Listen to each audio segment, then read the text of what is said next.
ibig. Dear Papa Dudut, hindi ko pa nasisimula ng sulat ko na ito pero nag-aagaw na ang buhos ng luha at sipon ko. Hindi ko po kasi mapigilang mag-emote habang nire-rewind sa utak ko ang lahat ng masakit na pinagdaanan ko para lamang ma-share sa inyo. Ako po si Ika, certified probinsyana. Simula pagkabata para na akong may phobia sa salamin kasi tuwing titingin ako, parang sinisigawan ako ng mundo. Unfair ako sa iyo, deal with it. Imagine, ang bata ko pa. Pero marunong na akong mag-self-pity. Hindi kasi ako pasok sa beauty standards tapos ay bonus pa na habi ng kalaro ko at kaklase ko ang gawing stand-up comedy material ang itsura ko. Buti na lamang nanay ko ang #1 fan ko. Lagi niyang sinasabi na anak maganda ka, sila lang ang bulag. Ang sweet hindi ba? Pero let's face it. Alam naman nating lahat na walang pangit sa mata ng isang ina. Kaya habang nasa mundo pa ako ay tinitibayan ko ang loob ko araw-araw. Sabi ko nga anong laban ng insecurities ko kung naliligo ako araw-araw at walang amoy putok. Panalo na yan. Dahil nga sa pambubuli napaaga ang pag-develop ng superpower ko. Self-love with a touch of humor at katalinuhan. Kung hindi man ako visual sa paningin nila, di paponggahin na lang ang utak ko. Kaya papadudod consistent honor student ako. Habang ang mga bully ko hanggang doon na lang sa likod ng class picture habang ako ay bida sa harapan. Hawak ang medalya. Eventually, nagkaroon ako ng mga kaibigan na hindi na pinapansin ang physical ko. Sila ang katuwang ko sa tawanan, iyakan at mga asaran. Pero habang sila ay may mga high crush moments, ako taga-abot lang ng sulat at audience ng love story nila. Nung nagkaedad pa ako, sabi ko baka destiny ko na lang talagang maging professional tita. Pero isang araw ay dumating si Nathaniel. Guwapo, mabait at parang leading man sa teleserye ng buhay ko. Crush ko siya, Papa Dudut. Sa isip ko ay siya na ang sagot sa dasal ko. Pero sa table namin parang Tita Ika talaga. Ang vibes ko sa kanya, Papa Dudut.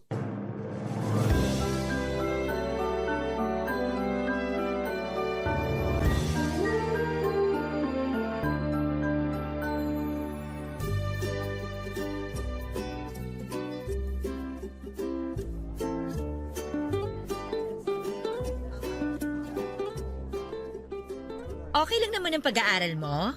Ayos naman po. Kayo po? Aray, grabe ha. Sobrang sakit ng likod ko. Hala, bakit po? Mas lalo akong tatanda sa kakapo mo. Rika ang pangalan ko, pero tawagin mo na lang akong Ika. Para medyo naman maiba. Nakakahiya naman po. Ika. Ay, sorry. Ang hirap pala magtanggal lang po. Naku, sanayan lang yan, Nathaniel. Sasanayin ko yung sarili ko, huwag kang mag-alala. Ayan, kaya mo naman pala. Sabi ko na matalino ka. Mabilis ka matuto. Ikaw talaga. Funny ka.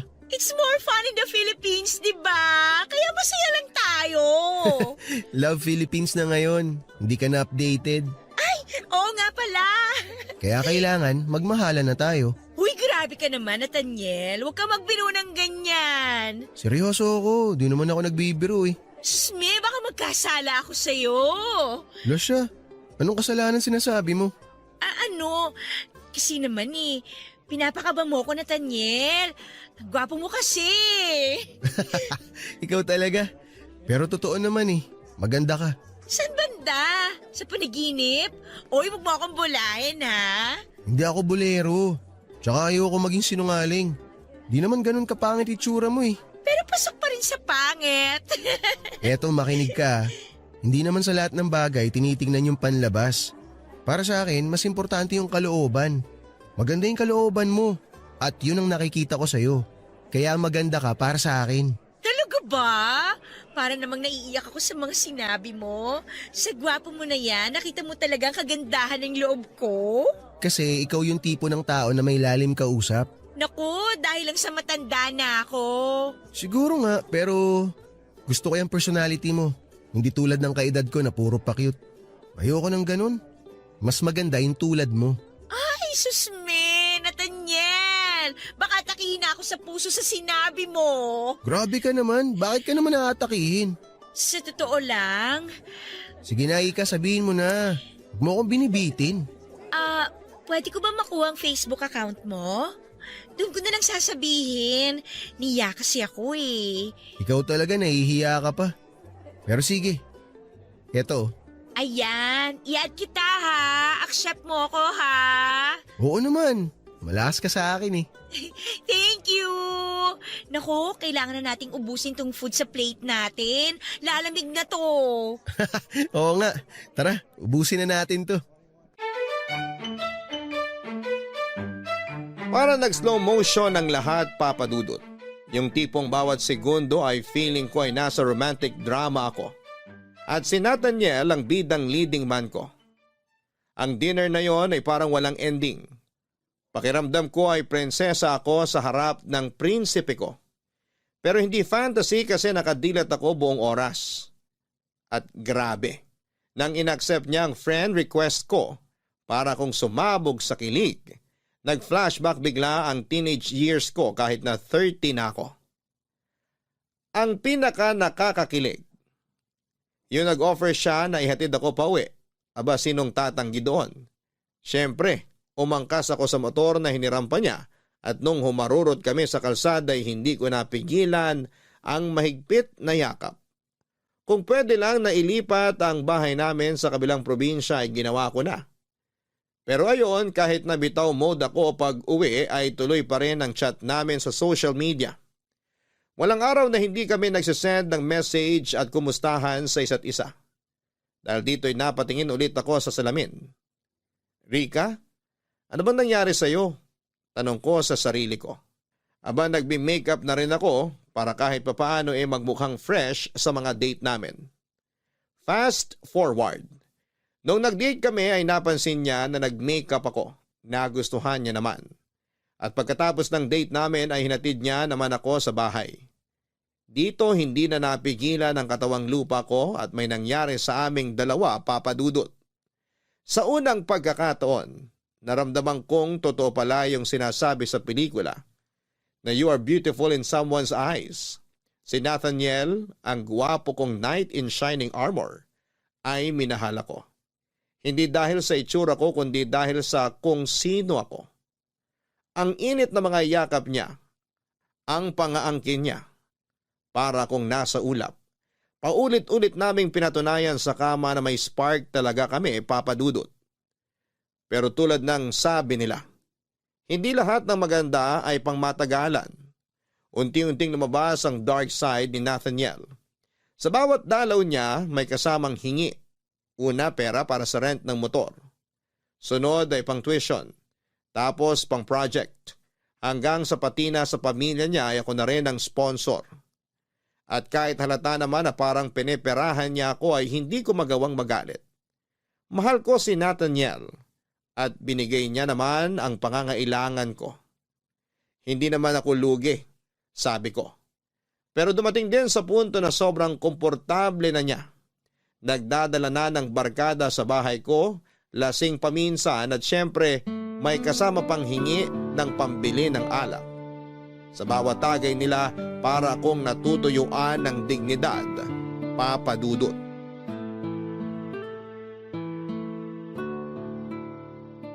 Salamat talaga sa pabanlaw mo, mahal ah. Talagang love na love mo ako. Mahal, pwede ba?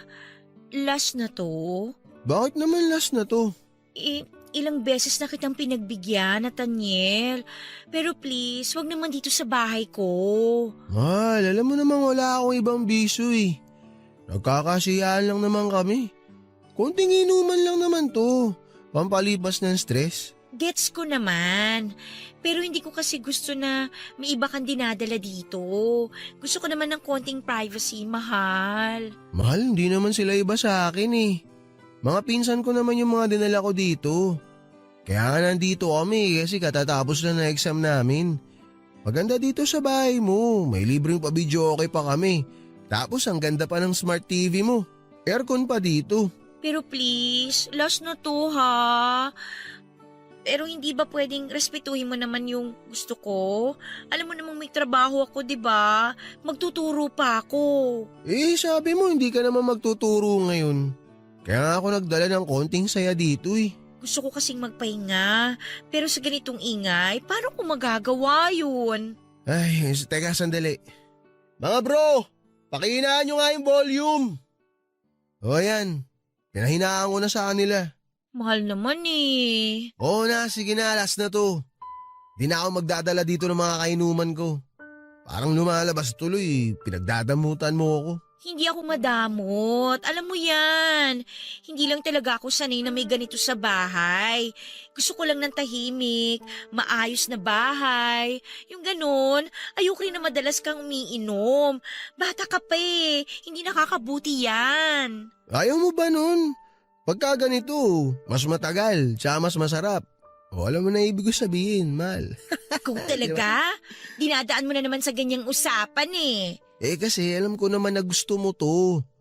Gusto mong inahalik-halikan kita. Gusto mo yung inaangking kita. Di ba? Pwede bang hinaan mo yung boses mo? Maririnig nila sa sala, ano ka ba? Di nila tayo maririnig. Huwag kang mag-alala, mahal. Ang bahala sa'yo. Basta ako, hindi ako magsasawa sa'yo. Hinding-hindi. Ikaw lang gusto ko. Lagi. Totoo ba talaga yan? Totoong totoo. Ano bang tawag mo sa ginagawa ko? Sa ginagawa natin. Mahal kita kaya nandito ako sa'yo. Ang totoo nga niyan, gusto ko nga mag-live-in na tayo eh. Kaso ikaw ayaw mo pa. Baka naman katawan ko lang gusto mo sa akin ha. Mahal, hindi ganun. Ano ka ba? Alam mo naman na marami pa akong responsibility. May mga kapatid akong pinag-aaral. Ayoko madagdagan ng malaking obligasyon.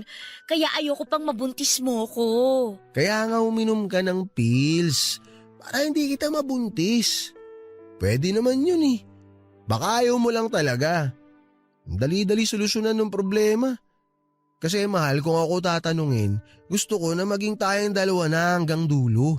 Mahal naman. Basta mahal kita, yun ang tatanda mo. Ha? Kaya ipaparamdam ko yun sa'yo. Palagi.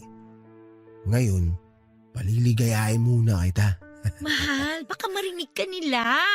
Hindi nila tayo maririnig, huwag kang mag-alala. Dadahan-dahanin kita. Di tayo gagawa ng ingay. Di ka na. Ganito parate ang nangyayari, Papa Dudut. Kahit anong reklamo ko, kahit gaano ko piliting tumayo at maging matatag sa gusto kong mangyari.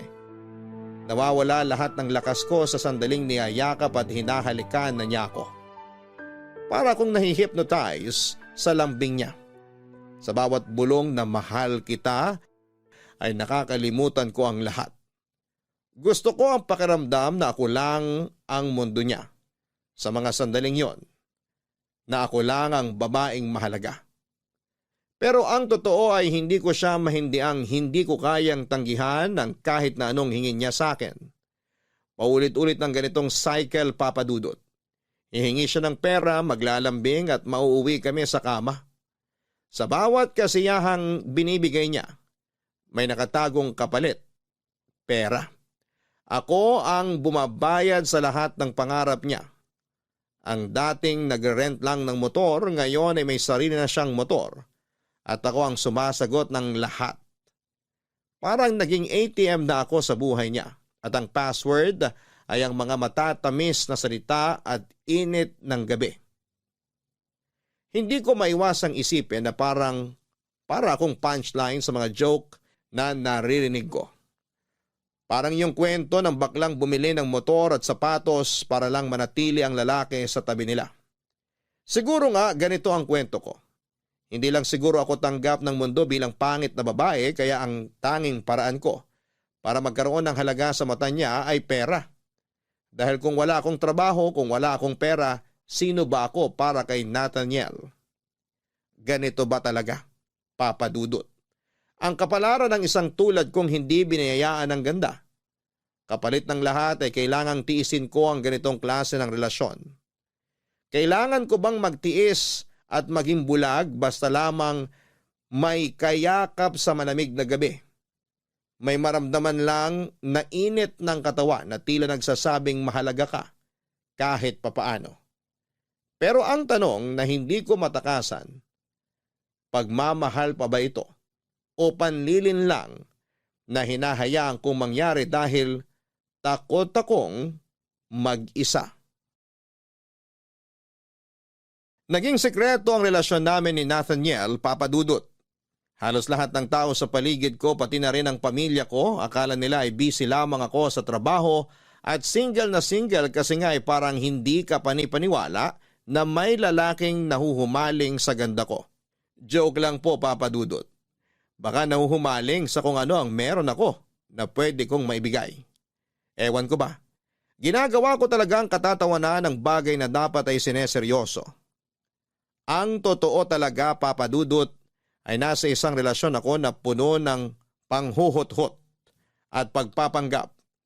Hindi ko na mabilang kung ilang beses na akong nagbulag-bulagan dahil iniisip ko na baka mahal niya rin ako kahit papaano. Pero let's be real, Papa Dudut. Kahit ganon mo kamahal, ang tao ay nauubos ka rin. Nakakapagod maging blind follower ng love. Isang araw, inimbita ako ng kaibigan ko para magkita at mag-dinner. Siyempre, dinala ko si Nathaniel. Para naman may kasama ako at para makilala siya ng kaibigan ko. Pero Papa Dudut, hindi ko inakala na sa gabing yon ay may magpapabago sa pananaw ko. Doon ko unang na-meet si Elmer, ang pamangkin ng kaibigan ko. Habang nag-uusap kami ni Elmer ay naramdaman ko ang kakaibang saya. Parang may kumikiliti sa puso ko. Hindi ko alam kung ano ang meron pero sobrang gaan niyang kausap. Naiwang kaming dalawa nang mag-excuse si Nathaniel at ang kaibigan ko para mag-smoke at doon ay nagsimula ang mas matagal naming kwentuhan. Narealize ko tuloy na yung treatment ko kay Nathaniel before. Binabase ko lang sa bare minimum na baka he loves me in his own way. Pero si Elmer, siya yung nagpapakita na dapat na bare minimum. And let's be honest, hindi pa nga minimum yon kasi grabe talaga ang malasakit niya. Hindi ko alam kung iniisip ko lang ito dahil sobrang saya ko sa gabing yon o dahil matagal na rin akong hindi nakaranas ng ganitong klase ng atensyon. Pero yun nga, Papa Dudut, pinaramdam sa akin ni Elmer ang isang bagay na akala ko'y matagal ko nang nawala. Ang pagpapahalaga sa sarili.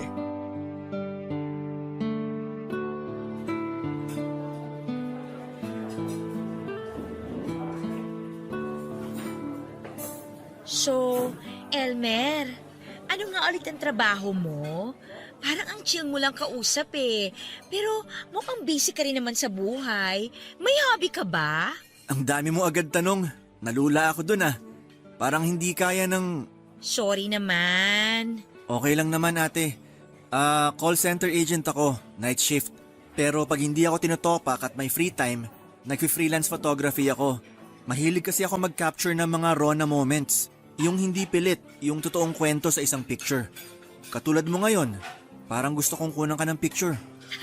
Hala, baka basag ang camera mo. Hindi ah. Minsan hindi mo kailangan magpanggap para maging maganda ka sa mata ng iba. Be yourself. Maganda ka. Sus, bolero ka rin pala.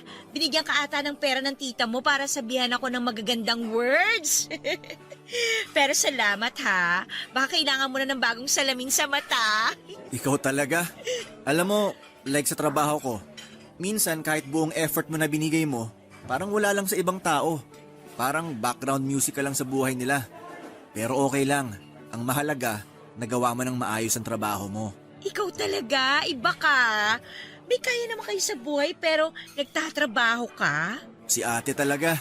Hindi naman pwedeng walang trabaho sa Pinas. Hindi pwedeng nakatunganga lang at maghihintay ng biyaya. Dapat pinagtatrabahuhan. Kapag ang pera galing sa pawis, mas pinahahalagahan mo. At saka hindi mo basta-basta ginagasta sa kung ano-ano lang. Sina lola ko, tita at tito ko lang yung mayaman. Ako, corporate slave. Tsaka hindi naman natin masisisi yung iba. Kasi mahirap din naman talagang makapasok ng trabaho sa Pinas. Alam mo, pareho tayo. Sa ESL teaching ko naman, minsan pakiramdam ko, ako lang ang nagpapaka-effort para lang mag-aral yung student ko. Yung iba, parang walang pakialam. Requirement lang nila ang mag-log in. Nakakabagot din lalo na kung susungitan ka pa. Susme, gusto ko na lang mag-log out minsan. Wag ka, sobrang relatable. Dati, isang client ko, galit na galit kasi daw hindi ko siya maintindihan. Siya kaya, parang radyo na walang signal. Ako naman, isang student ko, sabi sa akin, "Teacher, are you sure you know English?" Grabe! Gusto ko siyang sagutin ng, "Ikaw kaya turuan ko ng Tagalog, tingnan natin." Nakakatuwa ka kausap. Kaya siguro kahit toxic na yung paligid, nadadala mo lang ng light. Hindi naman. Minsan nga iniisip ko kung tama pa ba ang ginagawa ko. Pero hearing that from you, parang ang gaan lang. Uy, thanks ha! Uy, parang ang saya nyo ah. Mahal, baka naman pinagpalit mo na ako sa pinsan ng kaibigan mo ah. Halika na, masayang kausap si Elmer. Feeling ko magkakasundo kayo. Ah, ganon? Kung sa tingin mo magkakasundo kami, baka nga magkasundo kami. Ano ba pinag-uusapan nyo? Sa gitna ng malateleseryeng twist ng buhay ko ay may mga eksenang parang boom. Dumarating ng hindi mo inaasahan. Ganito na ganito ang peg noong dumating si Elmer sa eksena, papadudot, ibang level siya. Hindi siya yung typical na lalaki na magbibigay ng hi, hello, bye na vibes. Para siyang walking TED Talk, pero promise, walang dull moment. Kahit ang usapan lang ay tungkol sa ulam, biglang nagiging deep at meaningful. Habang kausap ko siya ay parang may slow-mo ang mundo ko. Tapos kami lang ang nakafocus. Ang gaan, ang saya at kahit feeling ko ang bigat-bigat na ng buhay ko. May mga sandali rin na hindi ko malimutan ang kakaibang tingin niya na ibinibigay sa akin. Gaya nung nakita niya kaming naghalikan ni Nathaniel matapos ang dinner. May halong malasakit at pangunawa ang kanyang tingin. Then dumating ang araw na feeling ko ay ayoko nang bumangon. Ayoko na sa liwanag pero papadudot, eto na nga. Nalaman ko ang sekretong pasabog ni Nathaniel. Yung perang hinihingi niya sa akin aba ginagastos niya para sa ibang babae. At hindi basta babae ha. Diyosa levels. Para akong na-wipe out sa realization na yon. Na-realize ko na paano ko hinayaang magpakababa ng ganito. Si Elmer, alam ang lahat, ramdam ko ang pagkabahala niya. Pero mas naramdaman ko ang alaga niya. One time, sinabi niya sa akin ang mga salitang parang direct hit sa puso ko. Rika, mas mahalaga ka kaysa sa iniisip mo. Huwag kang pumayag na tratuhin ka ng mas mababa sa deserve mo, ang sabi niya. Papadudot umiyak ako noon sa harap niya. Imagine isang tao na nakita ang worth ko, kahit ako ay hindi ko na makita ang sarili kong halaga. Kaya kinumpronta ko si Nathaniel at nag-ipon ako ng lakas ng loob para harapin siya. Lahat ng sakit at hinanakit ay sinabi ko at ang hirap papadudot, pero habang ginagawa ko yon ay nararamdaman ko na parang unti-unting bumabalik ang self-respect ko. Naisip ko na finally unti-unti nang umaayos ang teleserye ng buhay ko. Tama na to. Wala nang kwenta tong palabas na to. Ayoko na. Tapos na tayo. Mahal, ano ba nangyayari sa'yo? Saan ba nanggagaling yung mga pinagsasabi mo? Pwede ba mag-usap muna tayo ng matino? Nathaniel, wag mo akong gawing tanga. Tanga? Saan naman nanggaling yan? Paano kita ginagawang tanga? Tigilan mo na yan. Alam ko na yung babae, yung pera, lahat ng kasinungalingan mo. Mahal, teka lang ha. Time out muna. Paintindi mo naman sa akin yung nangyayari. Hindi ko nasusundan eh. Na habang binibigay ko lahat, pinagtatawanan mo ko? Na ginagamit mo ko habang nag-iilusyon akong mahal mo talaga ako? Ika, mahal kita. Mahal? Mahal ba yung ginagawa mo? Gagamitin mo ko, sasaktan, tapos yung perang hinihingi mo, ginagastos mo sa ibang babae? Yan ba yung pagmamahal? Huwag mo akong pinagloloko, Nathaniel! Mahal, please, pag-usapan natin to. Alam kong kaya nating ayusin to. Huwag ka muna magpadalos-dalos. Hindi kita kayang mawala sa buhay ko. Hindi, Nathaniel. Pinili mong sirain yung relasyon natin. Yung tiwala ko, pati ako. At ngayon, ikaw ang mawawala. Mawawala ka na sa buhay ko. O sige, nagkamali ako. Okay, pero babawi ako. Bigyan mo lang ako ng isang chance. Wala nang chance. Wala nang aayusin. Sa wakas, nakita ko na kung gaano kababa yung trato ko sa sarili ko dahil sa'yo. Pero tapos na yon. Deserve ko ang masigit pa. Ako ang deserve mo. Hindi mo ko kayang iwan, Ika. Alam ko yun. Hindi mo kaya. Sino may sabi? Ikaw? Well, newsflash. Kaya ko. At ginagawa ko na ngayon. Tama ng lahat ng kalokohan mo. Tama ng paggamit mo sa akin. Panggagamit? Huy, Ika. Huwag kang magmalinis. Ginagamit mo rin naman ako eh. Ano? Paano mo nasabi yan? Sino ba nagbibigay ng saya sa'yo? Di ba ako? Sino bang gumagawa ng lahat para maramdaman mo na mahalaga ka? Ako lang, Ika. Ako. Ako lang ang makakapagbigay sa'yo ng ganong klaseng ligaya. Ako lang. Ang kapal ang mukha mo! Ligaya? Ang ligaya mo, yung ginagamit mo ako para sa pera ko. Walang iya ka talaga! Wow! Tama na yung drama mo, Ika. Lahat ng binigay mo, bayad yon. Binayaran ko yon sa pamamagitan ng paggamit mo sa akin. Kaya huwag kang mag-inarte dyan kung ano-ano pa sinasabi mo. Patas lang tayo. Bayad? Bayad? Ganun ba ang tingin mo sa akin? Negosyo tong relasyon natin? Sobra ka na talaga, Nathaniel! Sinabi ko na nga eh, sige, oo, nagkamali ako. Pero aminin mo rin, Ika. Kaya mo bang iwan lahat to? Kaya mo talaga akong iwan? Sigurado ka? Oo, Nathaniel, kaya ko. At ginagawa ko na. Tapos na tayo. Wala na akong pakialam sa'yo. Simula ngayon, malaya na ako mula sa'yo. Ika, please naman oh. Huwag mo namang gawin sa akin to. Huwag mo akong hawakan! Umalis ka na! Alam mo, Papa Dudut, natutunan ko na talagang ipaglaban ang sarili ko. At higit sa lahat ay natutunan kong pahalagahan ang mga taong totoo ang malasakit sa akin gaya ni Elmer. Hindi ko talaga ine-expect na siya pa ang magiging game changer sa buhay ko. Sa kabila ng pagiging wasak ko noon, unti-unti kong nahanap ang lakas ko. Pero ewan ko ba, Papa Dudut, aminado ako na may mga gabi pa rin na parang gusto kong i-rewind ang moments namin ni Nathaniel. Yung mga yakap, yung mga halik, parang nakaka-nostalgic kahit alam kong toxic siya. At kahit si Elmer na yung ultimate comfort guy ko. May times talaga na ang puso ko ay ewan ko ba, parang naglalag out. Pero grabe si Elmer, hindi sumuko kahit ang gulo-gulo ko. Parang may sayad na yata ako at may bipolar disorder. Pero slowly but surely ay pinakita ni Elmer kung ano ang pagmamahal na pure at walang kasinungalingan. Isang beses dinala niya ako sa bahay nila, Papa Dudut. Shock na shock ako kasi for the first time ay na-feel ko ang love na walang halong pain. Tapos ayun na nga, nag-confess siya. May feeling siya para sa akin. Siyempre kinilig ako. Naging kami o hindi ba, akala ko eto na ang fairy tale ending ko. As in super saya namin, ang dami naming kwentuhan, asaran at kulitan. Sabi ko pa, Lord, eto na ba talaga? Feeling ko ay narinig ko pang sinabi ng langit na yes, Rika, eto na. Pero Papa Dudut, hindi ko inaasahan na magiging plot twist ang buhay ko.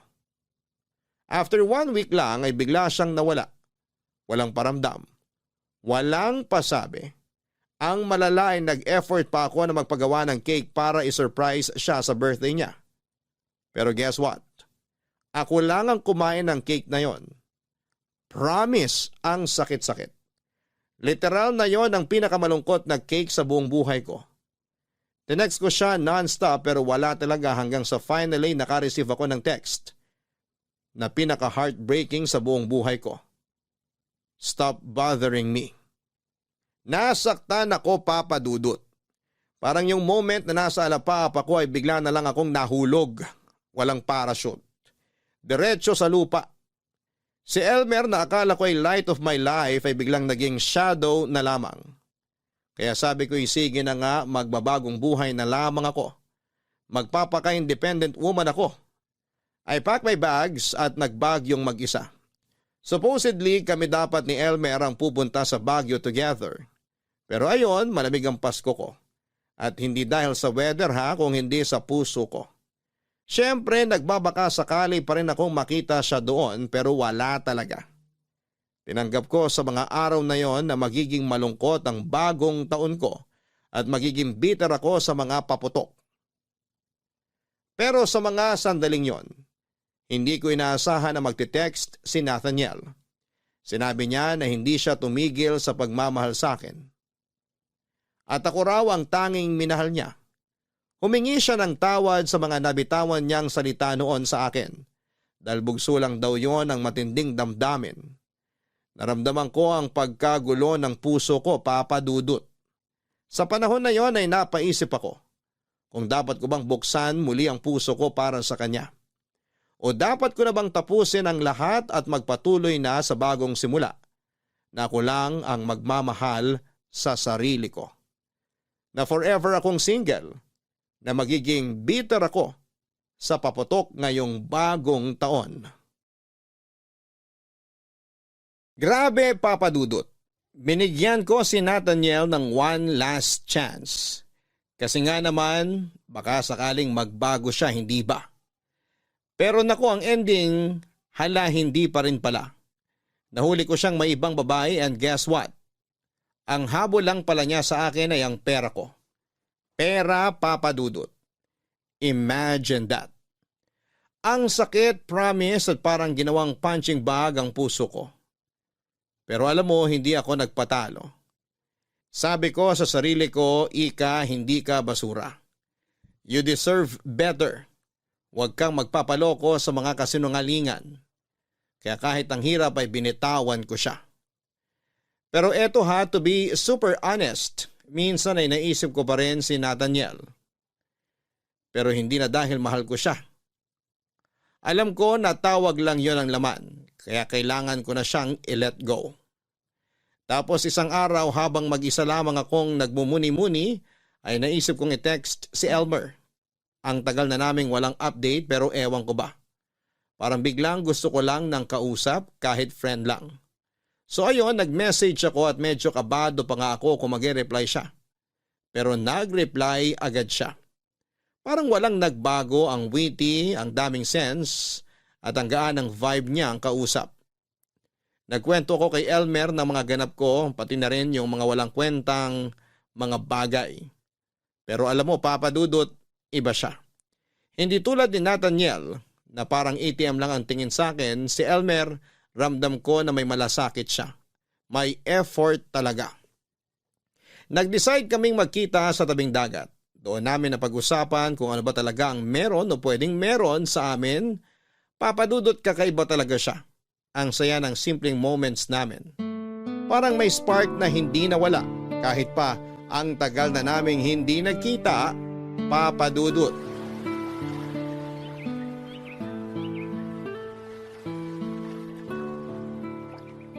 Alam mo, next week nasa Manila na ako. Doon na talaga ang bagong chapter ng life ko. Ikaw, after a month, sunod ka ha? Oo naman, susunod ako. Pero syempre, may Japan moment muna ako kasama si Lola. Kailangan ko siyang samahan eh. Wow, ang sosyal. Ang yaman niya talaga, no? Si Lola lang yon, hindi ako. Siyang mayaman. Ako pasabit lang sa biyaya. Pero kahit sabit, dugong mayaman ka pa rin. Nako, ikaw talaga. Pero ate, gusto ko mag-thank you. At gusto ko rin mag-sorry. Alam kong nasaktan talaga kita nun. Past is past, Elmer. Ang mahalaga, okay na tayo ngayon. Oo nga, pero gusto ko lang linawin. Hindi ko kinakalimutan yung mali ko. Accountability, ika nga. Kaya nga humihingi ako ng tunay na sorry sa'yo. Okay na ako. Hindi mo na kailangang ulit-ulitin. Tsaka, diba sabi nila, time heals. Tapos na yun. Ay, ikaw talaga.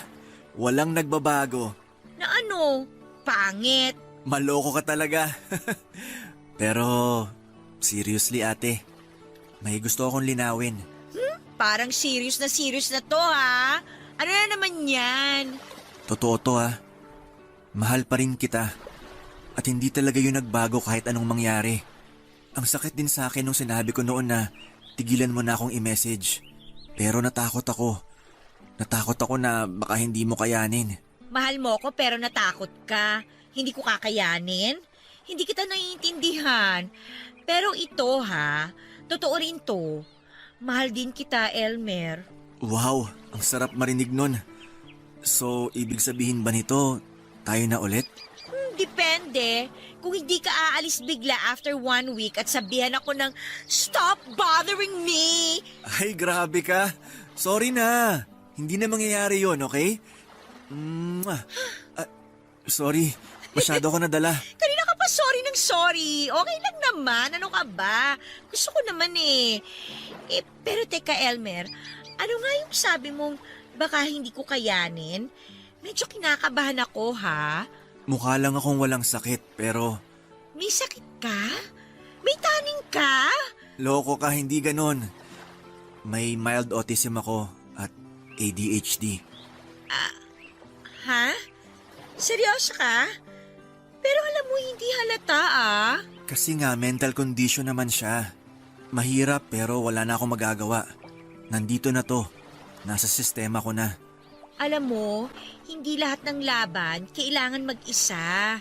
Kung kaya mo akong mahalin sa imperfections ko, kaya ko ring mahalin yung lahat sa'yo.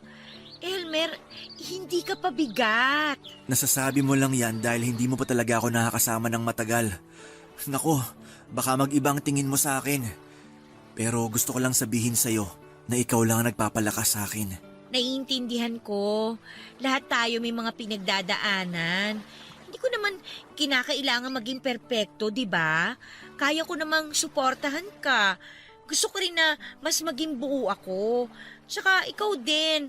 Siguro magiging tama yung sinasabi nila na love will conquer all. Na makakayanan natin lahat. Na makakayanan ko kung ano man yung kondisyon mo. Pag-aaralan ko kung paano ka i-handle. Sana lang di mo ako iwan kahit gaano pa kabigat ang dala ko. Gusto ko talagang magtulungan tayo. Hindi kita iiwan, Elmer. Sigurado ako na kaya natin to. Basta magtulungan tayo, walang imposible. Salamat ate. Ay, bakit ate pa rin ang tawag mo sa akin? Huwag na yung ate! Anong gusto mo? Let me think. Dear na lang kaya? Wow, vintage vibes! Sige na nga, dear!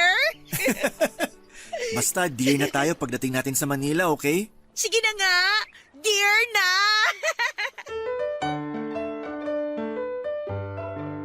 Isang buwan ang nakalipas mula nang umalis ako sa bayan namin ay sumunod naman agad si Elmer sa Manila. E di ayon, nag-live-in na kami. Kinikilig pa rin ako kasi kasama ko siya araw-araw. Pero habang tumatagal ay napapansin ko na yung kakaibang quirks niya. May mild autism, ADHD episodes at bipolar tendencies pala siya. Sa isip ko ay carry ko to, love ko siya eh. Pinili ko to so laban lang. Pero papadudot, grabe ha. Ang mood swings ni Elmer ay parang weather sa Pilipinas. Hindi mo mahulaan. Minsan ang sweet-sweet niya. Parang papi na gusto lang lambingin. Pero may days naman na parang wag mo siyang lalapitan, parang ibang tao na siya. Naguguluhan tuloy ako. Like ano ba talaga tayo, Elmer? Kahit mga simpleng bagay nagiging komplikado. Ang sakit isipin na parang ako lang ang nagsisika para maging okay ang lahat. Pero alam mo, kahit na ganoon ay mahal ko pa rin siya. Ramdam ko na kailangan niya ako kaya sabi ko ay push mo yan, girl. Pahabaan ng pasensya para sa love. Bawat araw, self-pep talk ang peg ko. Kaya mo to, love mo siya. Tapos isang gabi habang tulog na kami, bigla akong nagtiri-eyed sa kakaisip. Hindi ko napigilan at hinalikan ko siya kasi feeling ko ay yun lang ang paraan para maramdaman niya na mahal ko siya. at para maramdaman ko rin ulit yung Elmer na minahal ko.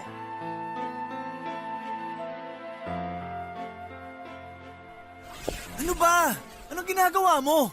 Hinalikan lang kita. That's disgusting! Bitiwan mo ako! Hindi mo dapat ginawa yon. Alam mo dapat na mali yung ginawa mo. Sorry na. Pero ginagawa naman natin to noon na. Mag-iisang buwan na tayong nagsama dito sa Manila. Hindi mo na ako hinahalikan. Dati palagi mo naman tong ginagawa kapag nakikita tayo. Hindi ka makapaghintay? Alam mo namang marami akong iniisip. Marami akong problema. Gets ko naman. Namiss lang kita.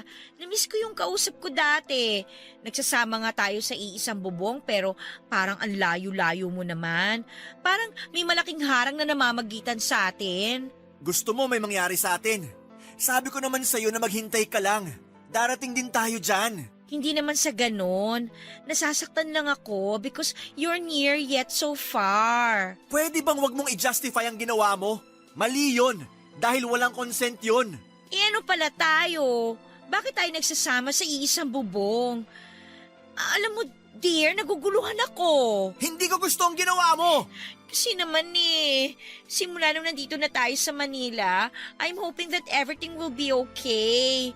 Pangit ako, gwapo ka, oo, alam ko naman yun. Parang ang hirap sigurong paniwalaan na pwede tayo. Nagsimula na tayong bumuo ng buhay dito, di ba? Alam kong hindi perpekto pero hindi ba mahal mo naman ako? Hindi ko na alam kung pantasya lang ba itong lahat na nangyayaring ito. Hindi mo dapat sabihin yan. Hindi yan ang issue. Ang issue dito, hinalikan mo ako habang wala akong kaalam-alam. Tulog ako. Walang consent. Pero naghali ka na naman tayo before. Anong pinagkaiba nung ngayon? Kasi noon ginusto ko. Ngayon, pinagsamantalahan mo ako. Magkaiba ang ginusto at sa hindi. Ano? Hindi kita pinagsasamantalahan, ha? We're living together. Magkasama tayo sa isang bubong, ano ka ba? Bumubuo tayo ng buhay natin together. Nagmamahalan tayo. And I'm frustrated na hindi man lang kita makausap ng matino. Para bang ibang tao yung kaharap ko. Tama na. Matutulog na lang ako. Wag mo akong hawakan. Elmer? Diba sabi ko tumigil ka na? Walang patutunguhan yung mga sinasabi mo. So ano? Ano na ba talaga ako sa'yo?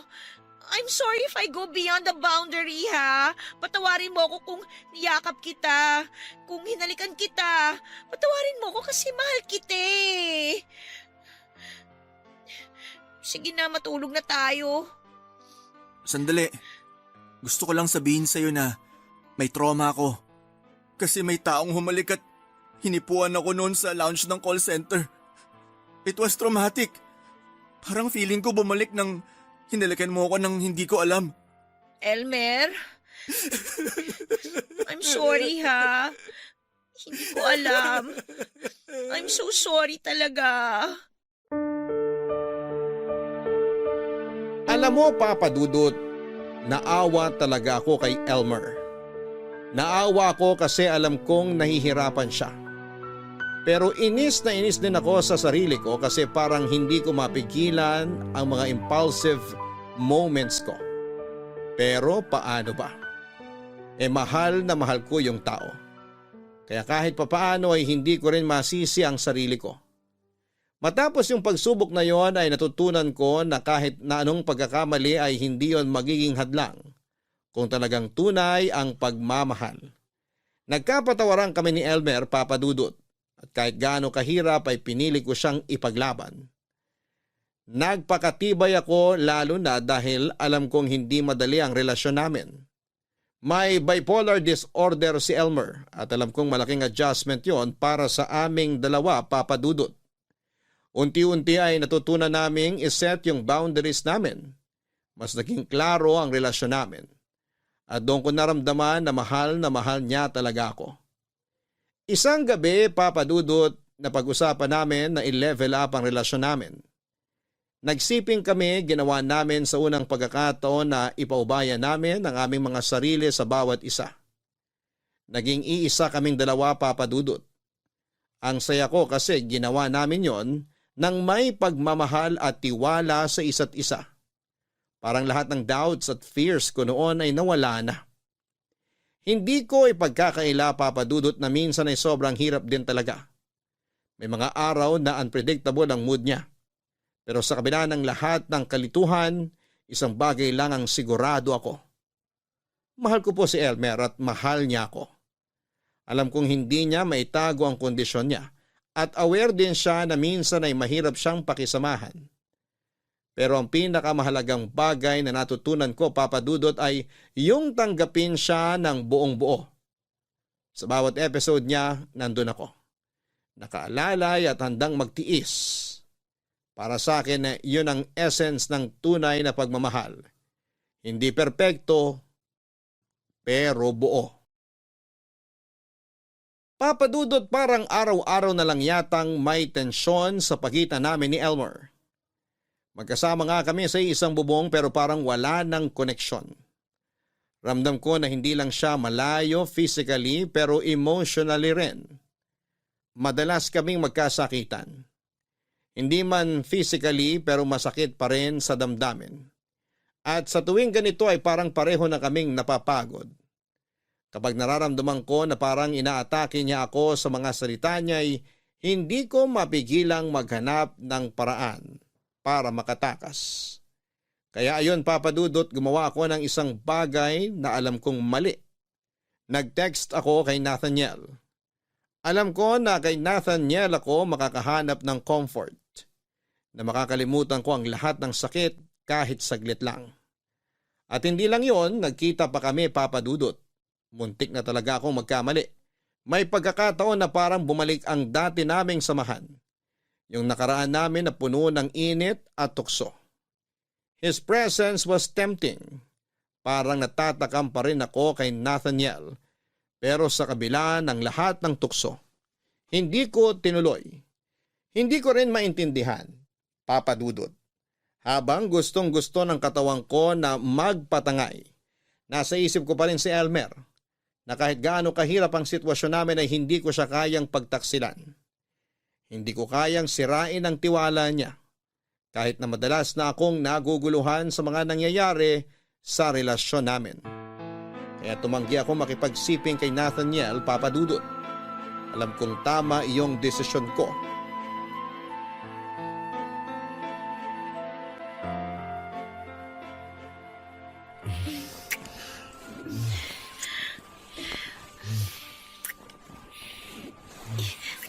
Teka, wag! Mahal, bakit? Hindi tama to, Nathaniel. Mali to. Mali. Kaya nga tayo nagkita, di ba? Dahil sabi mo miss mo na ako.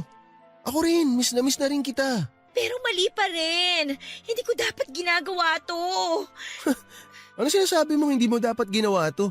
Text ka ng text sa akin. Nagpapakyut ka pa sa mga chat. Tapos ngayon mali na?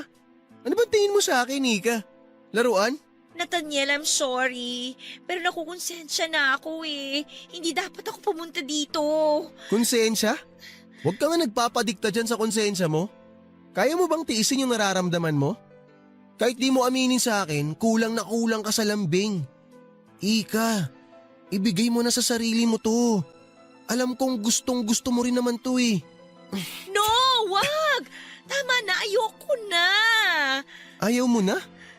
Ang bilis naman magbago ng isip mo. Ikaw ba bipolar o yung Elmer na yun? Kanina, iba sinasabi ng mga mata mo. Ibang-iba rin yung pinararamdam sa akin ng mga labi mo. Nasasabihin mo mali to? Ayos ka. Alam ko gusto mo to. Tama na. Mahal. Huwag mo akong tawaging mahal. Tigilan na natin to, Nathaniel. Hindi ko pwedeng gawin to kay Elmer. Hindi ko siya kayang lokohin. Mahal naman, nandito na tayo eh. Wala namang makakaalam. Sige, wag na nating ituloy. Magbibihis na ako. Pero bago ako magbihis, Ika, baka naman meron kang ekstrang pera. Lalapit muna sana ako sa'yo para manghiram. Oo, alam ko yung role ko. Alam ko na kapag matuloy itong pagkikita natin, bibigyan kita ng pera. Dahil yun lang naman ako sa'yo eh. Parang ATM. Ang sakit mo naman magsalita, Ika. Kani-kanina lang, hayok na hayok ka sa katawan ko eh. Gustong gusto mo magpakamot sa akin tapos biglang nagbago yung isip mo. Tumigil ka nga! Alam mo, Ika, hindi ako nagkamali. Ikaw ata talaga yung may sayad eh. Hindi si Elmer. Mas ikaw talaga yung may sakit. Mas ikaw yung bipolar. Wala kang karapatan na insultihin ako at si Elmer. Bakit? Masakit ang katotohanan? Ako alam ko ginagawa ko. Eh ikaw, alam mo ba? Pabago-bago ka ng isip. Ginagawa mo akong tanga. Huwag kang pa-victim dyan. Tuwing nag-aaway kayo ng Elmer na yon, hindi ba ako chinetsat mo? Sabi mo makikipaghiwalay ka na sa kanya kasi hindi mo na siya kaya. Hindi mo na kayang tiisin yung mga pinag-aagawa niya. Sabi mo pa nga parang mababaliw ka na sa relasyon ninyo eh. Tumigil ka sabi eh. Hindi ako titigil. Sasabihin ko kung anong totoo. Minahal din naman kita eh. Pero nagkataon na mahirap ako eh. Kaya kailangan ko ng pera. Hindi ko ginajustify yung ginawa ko sa'yo. Alam kong mali yun. Na parang ang dating ginamit kita. Hinuthutang kita ng pera. Tsaka isa pa nagkaroon ako ng ibang babae. Mali rin yun. Hindi ko sinasadya yun. Pero ang totoo, mahal na talaga kita. Hulog na pala yung loob ko sa'yo. Huli ko na lang na-realize. Kaya nga nung sinabi mo sa akin na magkita tayo, hindi ko na pinalagpas yung pagkakataon eh. Kasi nga, alam ko sa sarili ko na mahal kita. Na mahal kita talaga. Hindi yan totoo. Heto, ayan. Ayan ang pera. Tapos na to. Tama na. Ika naman.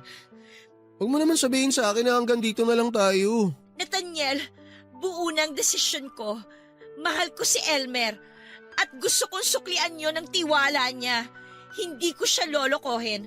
Kahit anong mangyari, kahit anong sabihin ng iba, wala akong pakialam. Siya lang ang paniniwalaan ko. Tsaka, sorry kung parang minamaliit kita ha, pero sana matuto ka ring pahalagahan ng taong nagmahal sa'yo. Minahal kita noon, pero inabuso mo yon. Oo, medyo rough ang pagsasama namin ni Elmer dahil sa kondisyon niya. Pero alam namin na nagmamahalan kami. Okay. Edi good luck sa inyo. Good luck din sa'yo. Tsaka, wag mo na akong tatawagan. Kung yan ang gusto mo, wala akong magagawa. Sige, kakalimutan na kita. Pero bago matapos to, gusto kong pakinggan mo tong sasabihin ko sa'yo. Nung nakipaghiwalay ka sa akin, na-realize ko na mali talaga ako. Na sinayang ko yung isang katulad mo. Sana talaga maging masaya ka sa pinili mo. Huwag ka mag-alala, Nathaniel. Handa akong alagaan ang relasyon namin ni Elmer. At willing akong pakisama ng pagiging bipolar niya. Alam ko malalagpasan namin to. Sabi nga namin sa isa't isa, forever kaming magsasama.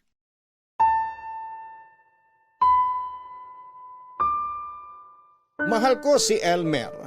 Pero sa totoo lang minsan naiisip ko, paano na ako? Kaya ko bang ayusin lahat ng ito? Parang sa sobrang dami ng problema, nakakalimutan ko na rin kung paano ako dapat alagaan. Pero natutunan ko na may mga bagay talaga na worth fighting for. Oo, mahirap kasi si Elmer may bipolar disorder at hindi biro ang epekto nito sa relasyon namin. Sa simula sabi ko ay kaya ko ba ito? Makakaya ko bang makisama sa ganitong sitwasyon? Napuno kami ng tampuhan, iyakan at minsan ay parang gusto ko nang sumuko. Pero naiisip ko rin na kung mahal mo ang isang tao ay gagawin mo ang lahat para intindihin siya. Kaya isang gabi ay habang nakatulog si Elmer sa kalagitnaan ng pag-aaway namin ay nag-research ako.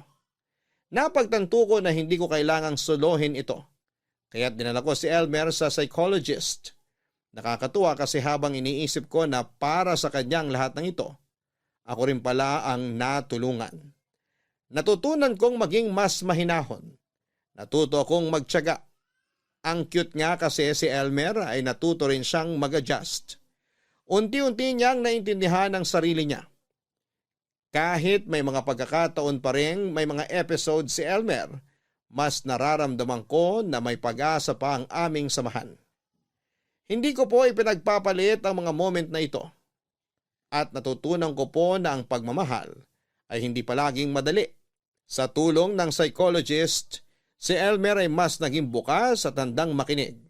At ako naman po ay natuto ng mga paraan kung paano maging mas matatag sa mga pagsubok. Kaya ko po sinasabi ito kasi gusto kong ipaalala sa lahat na mahalagang mental health. Hindi lang para kay Elmer kundi para rin sa akin. Sa bawat pagtanggap, sa bawat pag-unawa, mas lumalalim ang pagmamahala namin. At kahit na ano pang dumating, si Elmer pa rin ang pipiliin ko. Happy birthday! Salamat sa pa-cake mo, dear. Parang ang mahal nitong red velvet ah. Siyempre, mahal kita eh. Ikaw talaga. Pwede naman yung simple lang eh. Tayo lang naman kakain yan. Tsaka, alam mo na, bawal. Okay, no comment na lang ako. Basta masaya ako to celebrate your birthday na magkasama tayo. Kasi, Sorry na. sabi ko naman sa'yo, kalimutan mo na yon. Ang importante, nabigay ko to sa birthday mo. Kaya sa birthday ko, surprise mo rin ako, ha? Nako, ano pa bang wala sa'yo? May career ka naman. Tsaka meron kang, alam mo na, ako.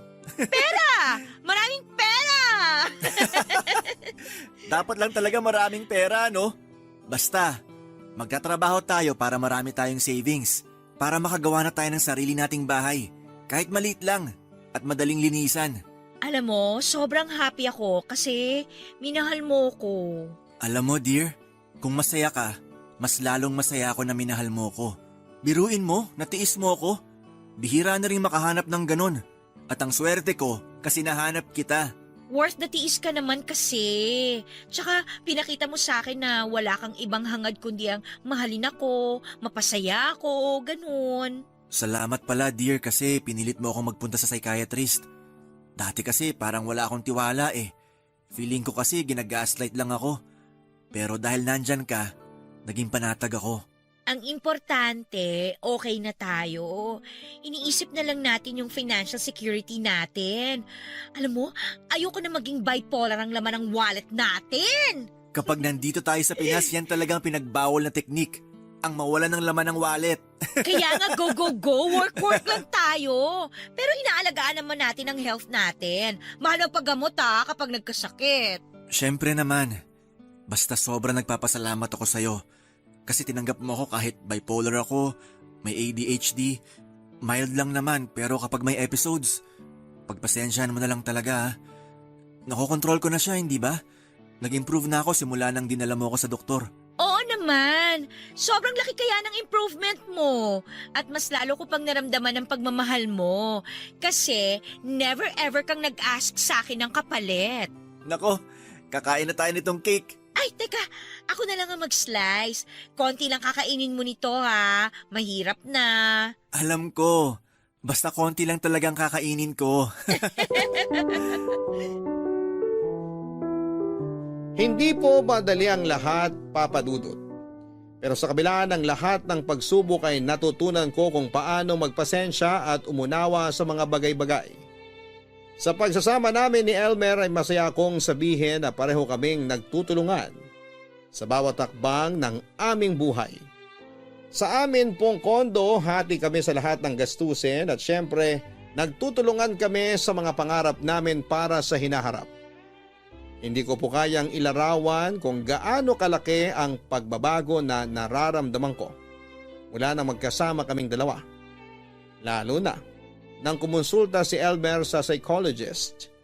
Hindi lang siya nagbigay ng emosyonal na suporta kundi pinaramdam niya rin sa akin na maganda ako. Hindi lang sa panlabas kundi lalo na sa aking puso.